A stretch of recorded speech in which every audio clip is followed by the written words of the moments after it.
इन सारी बातों का जवाब मनीष सिसोदिया जी दे चुके हैं, पूरी पार्टी दे चुकी है। मैं आपसे पूछ तो रहा हूं, अगर शराब मुद्दा है तो गुजरात में जांच क्यों नहीं होनी चाहिए, जहां पे जहरीली शराब से बीजेपी नेताओं ने एक जिला पंचायत का सदस्य पकड़ा गया था भाजपा का, जिसके घर में जहरीली शराब, नकली शराब बन रही थी। क्या कार्रवाई हुई ईडी सीबीआई की? क्या कार्रवाई होती है बीजेपी नेताओं पर ईडी सीबीआई की? येदियुरप्पा जेल गया, हेमंत विश्व शर्मा पे जो जांच चल रही थी वो जांच में कुछ निकला? क्या निकला बताइए? नीरव मोदी, मेहुल चौकसी 20,000 करोड़ लूट के भाग गए, कुछ हुआ? 9,000 करोड़ विजय माल्या लूट के भाग गए, कुछ हुआ? जल जीवन मिशन का हजारों करोड़ का भ्रष्टाचार हमने खोला था उत्तर प्रदेश के अंदर, कुछ हुआ? 42,000 करोड़ का डीएचएफएल ने घोटाला कर रखा है, 29 करोड़ रुपए चंदा दिया है बीजेपी को उसने, कुछ हुआ? मैं आपको फिर दोहरा रहा हूं, मकसद इनका बहुत साफ है, अरविंद केजरीवाल की बढ़ती लोकप्रियता को रोकना। मकसद इनका बहुत साफ है, शिक्षा और स्वास्थ्य का जो मॉडल आज पूरे देश में लोकप्रिय हो रहा है, पूरी दुनिया में लोकप्रिय हो रहा है, उसको बदनाम करना। इसी मामले वो उसमें कामयाब उनको मिलेगी नहीं। इसी मामले में मैं तो आपको याद दिला रहा हूं, ऐसे ही चीख चीख के सारे उस समय भी चिल्लाते थे जब सीबीआई पहुंची थी मनीष सिसोदिया के घर, अरे बहुत बड़ा घोटाला पकड़ने आए हैं। कुछ निकला? कुछ नहीं निकला।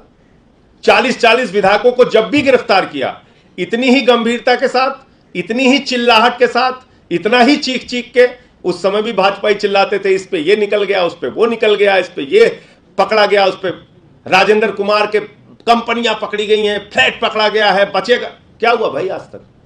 मैं पूछ तो रहा हूं आपसे, आप बताइए। तो ऐसा पहली बार सुंगलू कमेटी बनाई, 400 फाइलों की जांच कराई दिल्ली सरकार की, बाद में कह दिया कुछ नहीं निकला।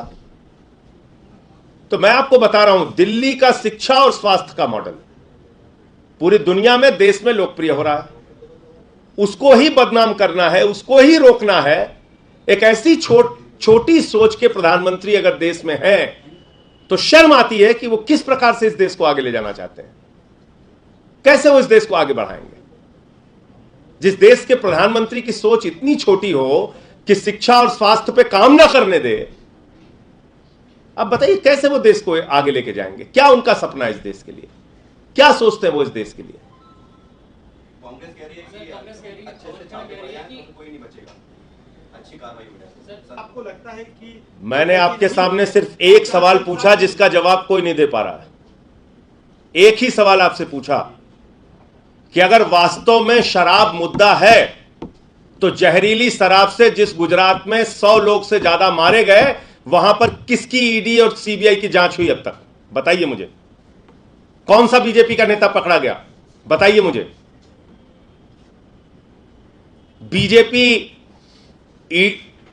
ईडी और सीबीआई जब इनके खिलाफ कार्रवाई करनी होती है तो बीजेपी के खिलाफ वो बिल्कुल पंगु हो जाती है, नहीं नहीं हमें तो कुछ नहीं करना।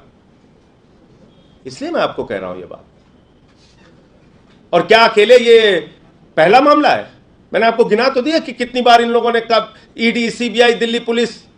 अरे भाई ये इस प्रकार से काम करते हैं।